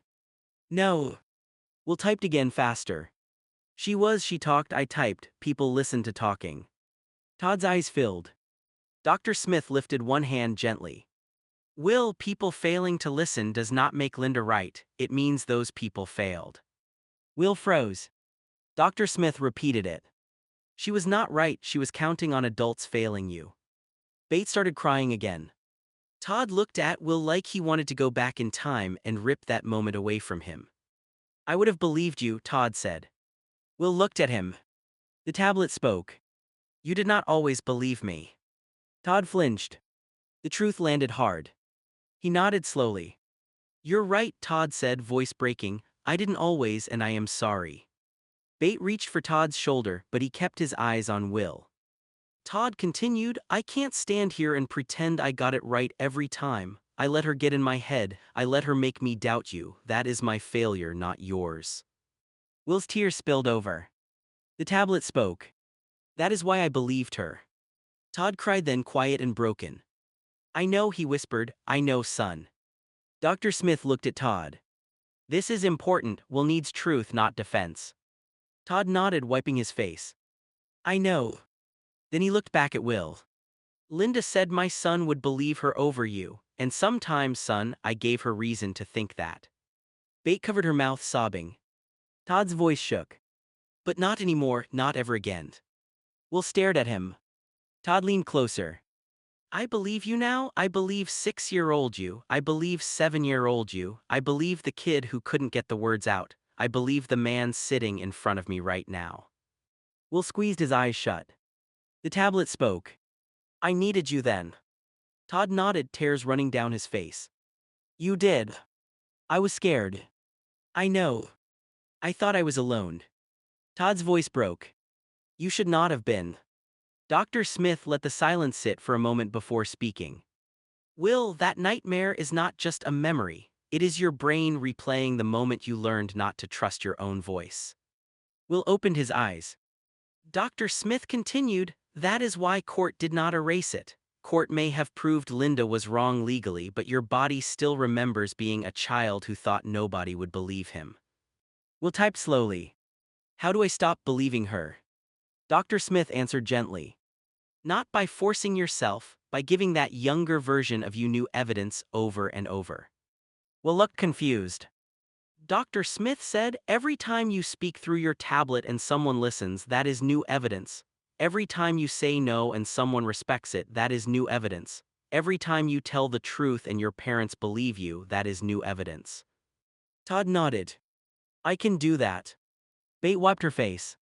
We both can. Will typed. What about the nightmares?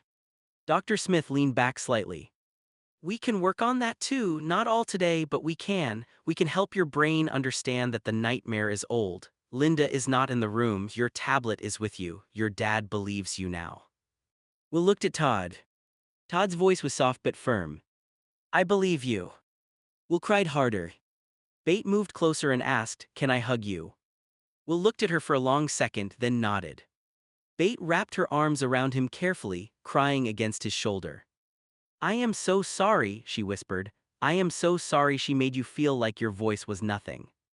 Will typed with one hand. I wanted to scream. Todd whispered, I know. But I couldn't. Dr. Smith said, then maybe today we let that part of you say what he could not say back then. Will looked at him. The tablet spoke. What? Dr. Smith's voice stayed gentle. What did 6-year-old Will need to say to Linda? Will's hands shook. For a moment he could not type. Todd stayed close.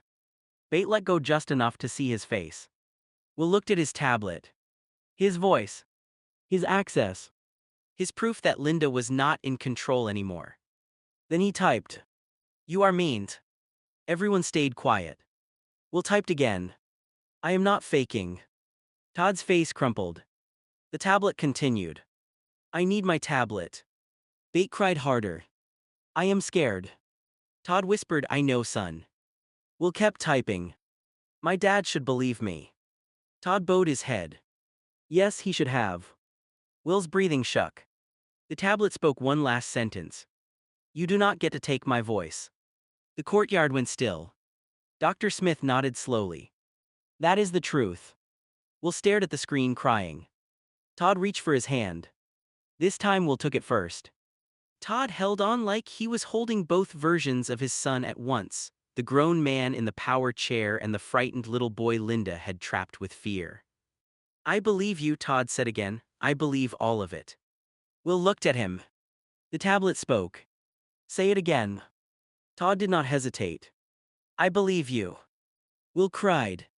Again. I believe you. Bate leaned in. I believe you too, baby. Will looked at Dr. Smith. Dr. Smith nodded. I believe you, Will. For years, Linda's sentence had lived in his head like law. My son will believe me over you. But now, in the courtyard, another sentence began to answer it. I believe you. It did not erase the nightmare. It did not undo the years. But it was louder than silence. And for the first time, Will did not feel like that scared child had to stay alone in the dark. Will's fingers moved again, slower now, like every word had to be pulled out of a place he had kept locked for years. The tablet spoke. I was ashamed, I was hurt, I was pretending to like her for everybody because everyone helps me a lot. Todd's face broke. Bate pressed both hands over her mouth. Dr. Smith stayed quiet for a moment, letting the words breathe. Will looked down at his lap. The tablet spoke again. I thought if I hated her I was bad, because she was family, because she was grandma, because everyone already had to help me with everything. Todd shook his head, tears in his eyes. Will kept typing. I did not want to make more problems. Bate started crying harder. Todd whispered, you were never a problem. Will looked at him, and his eyes were full of years Todd had not seen. The tablet spoke. I felt like one. Todd knelt beside his chair again. Son, listen to me, needing help does not mean you owe people silence. Will stared at him. Todd continued, you do not owe anyone fake love because they help you, you do not owe anyone comfort while they hurt you, you do not owe anyone pretending. Will's mouth trembled. Bate moved closer. Baby, you were trying to protect everyone else while you were the one getting hurt. Will typed. I thought if I said I hated her, everyone would be mad. Todd shook his head. No, we should have been mad for you. Dr. Smith nodded gently. That is a very common trap for people who depend on others for care, he said. You started believing that because people helped you, you had to make yourself easier, quieter, more grateful, less angry. Will looked at him. The tablet spoke. Yes. Dr. Smith continued, but care is not supposed to be a trade where you give up your truth. Will's eyes filled again. The tablet spoke. I was scared people would stop helping me. Bate immediately reached for his hand. No, baby, no. Todd's voice was firm through tears. We do not help you because you perform happiness for us, we help you because we love you. Will cried silently. Todd squeezed his hand. You can be angry and still be loved, you can hate Linda and still be loved, you can need help and still have a right to say who hurt you. Will typed with one hand. I did not know that. Bate closed her eyes, pained by the honesty. Dr. Smith spoke softly. Then we teach that part now. Will looked at him. Dr. Smith said the ashamed part of you thought silence kept the peace, but it did not bring peace to you, it only protected the people who should have protected you. Will's breathing shook. The tablet spoke. I protected her. Todd looked down. Yes, he whispered, you did, and you should not have had to. Will typed. I hate that. Todd nodded. I do too. Bate wiped Will's cheek gently. You do not have to pretend anymore, she said.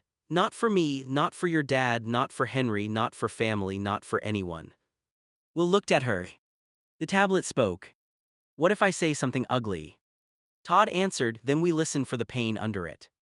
Will stared at him. Todd continued, that does not mean you get to hurt yourself or hurt other people, but you are allowed to say the truth even when it is messy. Dr.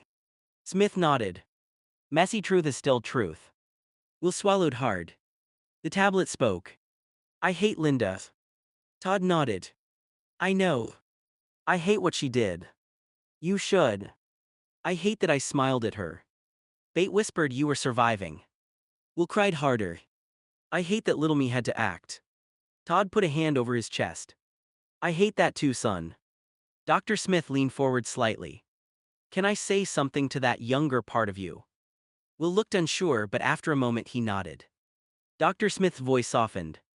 Little Will did not betray himself by pretending. Little Will was smart. He learned how to get through moments he could not escape. Pretending was not weakness, it was protection. Will stared at him, tears running down his face. The tablet spoke. Protection. Dr. Smith nodded. Yes, you were protecting yourself the only way you knew how. Todd looked at Will. And now you do not have to protect yourself alone. Bate nodded. You have us. Will typed. I want to believe that. Todd leaned closer. Then let us prove it. Will looked at his father. Todd said, you do not have to call Linda grandma, you do not have to pretend you miss her, you do not have to soften what she did so the rest of us feel better. From now on, you tell the truth. Will's fingers hovered over the tablet. Then he typed. She is not grandma. Bate nodded through tears. No, she is Linda. Will typed again. She hurt me. Todd said yes she did. She made me feel trapped. Yes. She took my voice. Todd's voice broke. Yes. Will closed his eyes. The tablet spoke. And I am done pretending. Todd gently kissed Will's hand. Good. Bate leaned her head against Will's shoulder. Good baby. Dr. Smith nodded. That is not disrespect, that is freedom. Will opened his eyes and looked at the courtyard around him. The tree. The fence. The sky. His mom. His dad. His therapist. His tablet. His voice. For years, shame had told him to smile, to stay quiet, to make everyone else comfortable. But now the truth was out in the air. He had been ashamed. He had been hurt. He had pretended. And he had survived. Will typed one more sentence. I want to stop acting okay. Todd looked straight at him. Then stop. Bates squeezed his hand. We can handle the real you. Will cried again, but this time, the tears felt different. They were not just from pain. They were from finally being allowed to put down the act. And for the first time in years, Will did not have to pretend Linda was someone he loved. He only had to tell the truth. And the truth was enough. Dr. Smith looked at the small clock on the wall, then back at Will, Todd, and Bate. Guys, he said gently, we're out of time for today. Will stared at him like the words had pulled him out of the moment too fast. His fingers moved across the tablet. That is it. Dr. Smith nodded softly. For today, yes, but not forever. Will looked down at his lap. The tablet spoke. I just started talking. Todd's face tightened with worry. Bate looked at Dr. Smith, silently asking him not to leave while feeling dropped. Dr. Smith leaned forward. I know, he said, and that is why I do not want to rush the ending. Before you leave, we are going to make a plan. Will looked at him. Dr. Smith continued, today you said a lot of hard truths. You talked about Linda taking your voice, feeling trapped, pretending to like her, and believing nobody would believe you. That is not small. Will's eyes filled again. The tablet spoke. I feel weird. Dr. Smith nodded. That makes sense. After trauma memories come out, your body can feel tired, shaky, angry, sad, or even numb. Todd reached for Will's hand but waited. Will moved his fingers toward him. Todd took his hand gently. Dr. Smith said, so here is the plan for today. No heavy family talks in the car unless Will starts them. No pushing for more details. When you get home, something calm, food if he can, formula if he needs it. A clean change, rest, and his tablet stays with him. Todd nodded quickly. Done. Bate wiped her face. What if he has the nightmare again? Dr. Smith looked at Will first. If the nightmare comes back, remind yourself of 3 things. 1. I am not 6 anymore. 2. Linda is not here. 3. My voice is with me. Will stared at the tablet. Then he typed. I am not 6 anymore. Linda is not here. My voice is with me. Dr. Smith nodded. Exactly. Todd repeated it quietly, like he was memorizing it too. You are not 6 anymore. Linda is not here. Your voice is with you. Bate leaned closer. And we believe you. Will closed his eyes. The tablet spoke. I want Henry to know that. Todd nodded. We'll tell him. Dr. Smith gently added, only what Will wants him to know. Todd looked at Will. What do you want Henry to know, son? Will thought for a moment. Then he typed. Tell him Linda made me feel trapped, and I need him to not take my tablet even as a joke. Todd's expression became serious. I'll make sure he understands. Bate nodded. No one jokes with your voice anymore. Will typed. Good. Dr. Smith stood slowly. I want to see you again next week if that works. Todd answered right away. It works. Will looked at Todd, then at Dr. Smith. The tablet spoke. I still do not know if this helps. Dr. Smith smiled softly. That is okay, you do not have to know yet. Today was not about fixing everything. Today was about letting the truth enter the room. Will looked down. Dr. Smith continued, and Will, you did something very important today. Will typed. What? You asked for air before the panic took over. You said you felt trapped. You named what Linda did. You let people believe you. Will's chin trembled. Todd squeezed his hand. Bate whispered, "That was brave, baby." Will typed slowly. "I am tired." Dr. Smith nodded. "I believe you." Those 3 words made Will look up. Dr. Smith did not say them dramatically, he did not make it a speech. He just said them like they were normal. Like Will's words were enough. Todd helped gather Will's things, but he did not touch the tablet. He waited until Will placed it where he wanted it. Bate opened the door. Before they left, Will typed one more thing. "Can we come back?" Dr. Smith smiled. "Yes, Will, you can come back." Todd leaned down beside him. "We will come back." Will rolled his chair toward the hallway.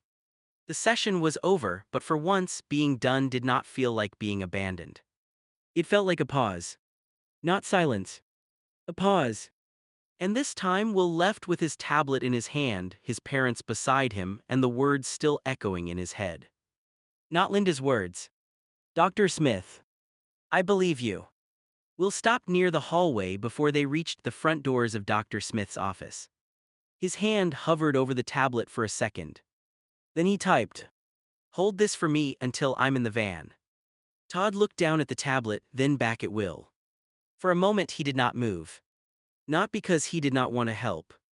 Because after everything Will had said, after all the memories of Linda taking his voice, this was not a small request anymore.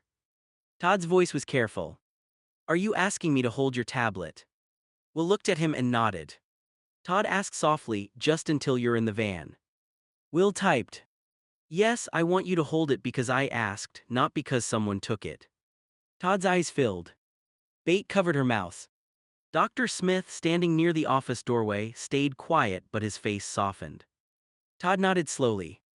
"Okay," he said, "I can do that." Will held the tablet out. Todd took it with both hands, like it was something fragile and important. Because it was. "I'm holding it because you asked me to," Todd said, "and the second you want it back, it's yours." Will nodded again. Bate walked beside Will's power chair as they moved toward the exit. Todd stayed close, holding the tablet against his chest, not tucked under his arm, not forgotten, not treated like just another item. Will kept looking at it. Todd noticed. "You want it back?" Will shook his head. Todd nodded. "Okay, I'm still holding it." They went through the front doors and out into the parking lot. The air hit Will's face and he breathed in slowly. The van was parked near the ramp. Todd opened the side door and lowered the lift. Bate stood beside Will while the lift came down. "You're doing good," Bate said softly. Will looked at her, tired but calmer than before. Todd stepped closer, still holding the tablet. "Ready?" Will nodded. Todd guided him carefully onto the lift, then waited as it rose. Once Will was secured inside the van, Todd climbed in beside him. He held the tablet out immediately. "Here you go, son." Will stared at it. Then he took it back. His fingers rested on the screen for a long moment before he typed. "You gave it back." Todd's face broke. "Yes." He whispered, "I gave it back." Will typed again. "I asked and you gave it back." Todd nodded, tears in his eyes. "Every time." Bate climbed into the van and sat behind them, wiping her face. Will looked down at the tablet. The tablet spoke. That felt different. Todd sat beside him. Good different or bad different? Will thought for a moment. Then he typed. Scary different but good. Todd nodded. That makes sense. Bate leaned forward. You were in control, baby. Will looked at her. She continued, you chose to hand it to him. You chose when you wanted it back. That is not the same as Linda taking it. Will looked at the tablet in his lap. His voice. His choice. His access. Dr. Smith's words came back to him. New evidence. Will typed slowly. New evidence. Todd smiled through tears. Yeah, he said, new evidence. Will leaned back in his chair, exhausted from the session, the memories, the crying, and the courage it took to trust Todd with the thing Linda had once used to trap him. Todd started the van but did not drive yet. He looked at Will. You ready to go home? Will typed. New house. Todd nodded. New house. Bate added softly, locked doors. Will looked at his tablet. The voice spoke. No Linda. Todd put the van in drive. No, Linda, he repeated. As they pulled out of the parking lot, Will held the tablet close. For years, someone else had made him believe his voice could be taken. Today, he had handed it over by choice. And it had come back. It was small. It was huge. It was the beginning of learning that trust did not have to feel like a trap.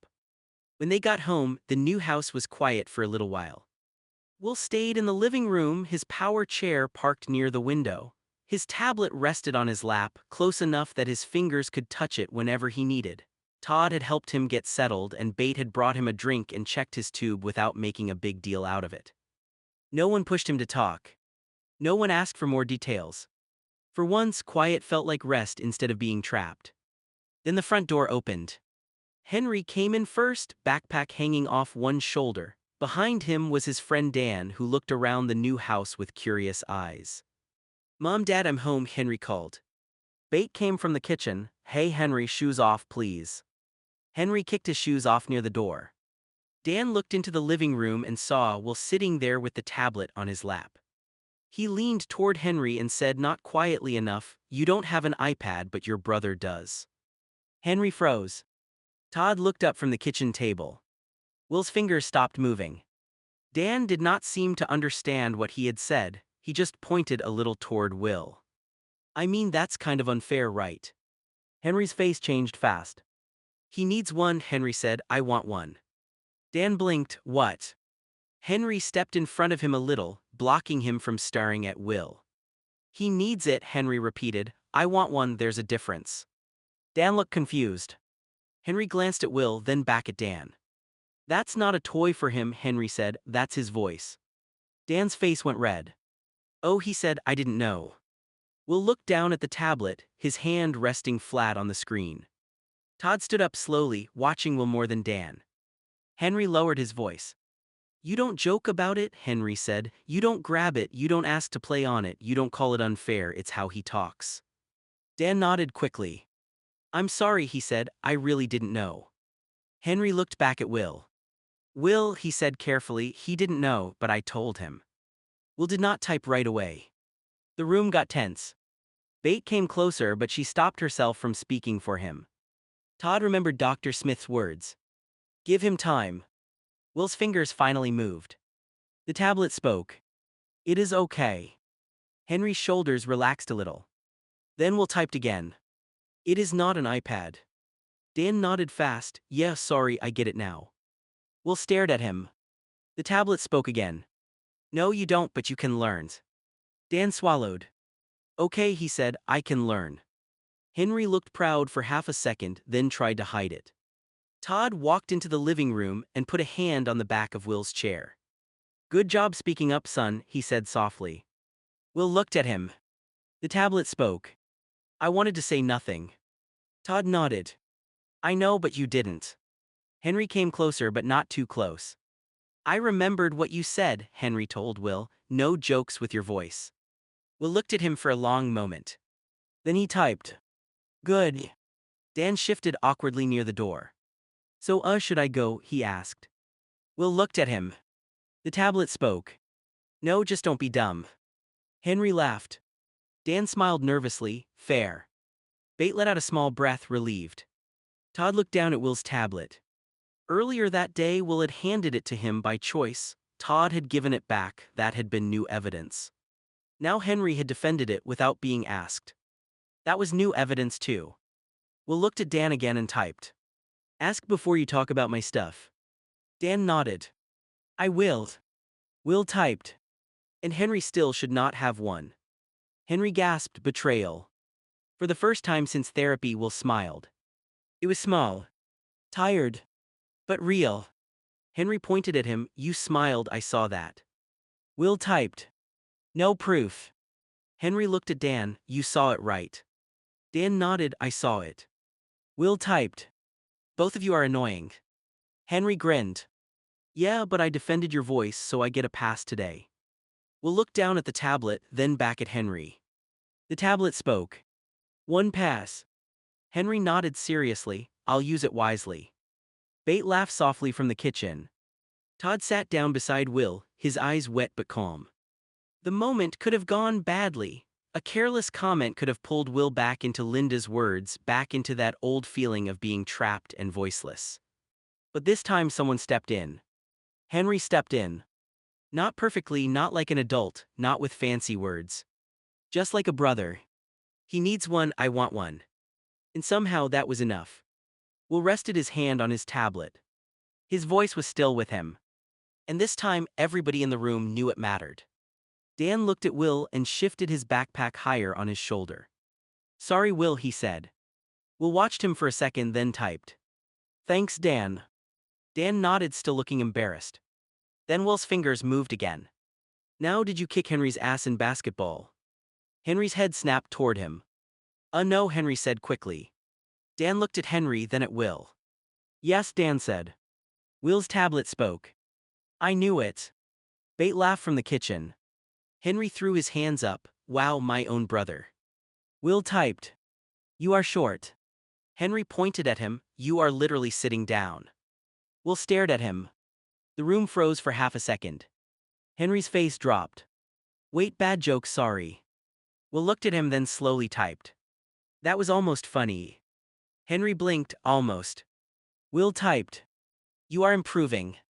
Dan laughed and Henry shook his head. I hate this family, Henry said, but he was smiling. Todd leaned back in his chair, watching the boys. A few minutes ago, he had been ready to step in, worried Dan's comment would send Will back into the dark place Linda had left behind. But now Will was teasing Henry and Henry was acting like an offended little brother again. It was normal.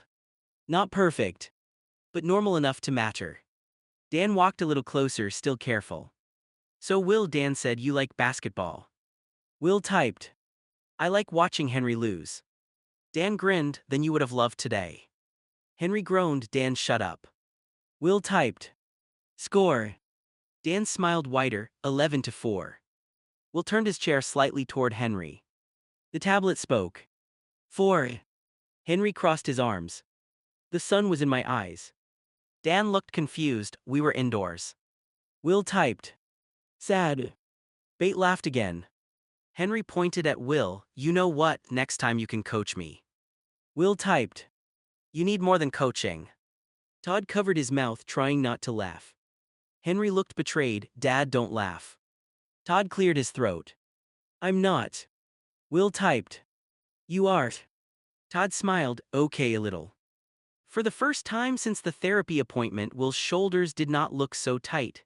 His hand rested on the tablet, but not like he was guarding it from the world, more like he trusted it would stay there. Dan looked at the tablet again, but this time his eyes were different, not jealous, not confused, curious but respectful. That thing is actually pretty cool, Dan said. Henry quickly looked at him. Dan held up both hands, not like a toy, I mean like it talks for him, that's cool. Will typed. It is cool, also annoying. Dan nodded, why annoying? Will typed. Sometimes I type something serious. And it says it like a robot with no feelings.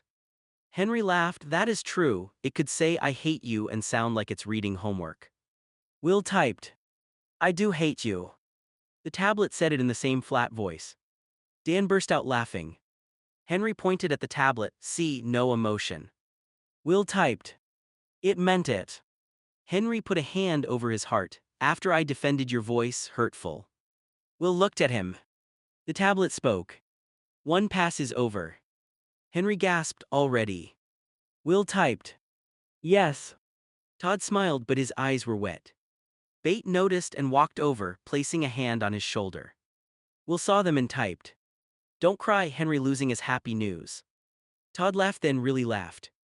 Bate shook her head, okay baby, no crying. Henry looked at Dan. See what I deal with. Dan grinned, your brother is funny. Will typed. I know. Henry rolled his eyes, and humble. Will typed. No. The room settled into something lighter after that.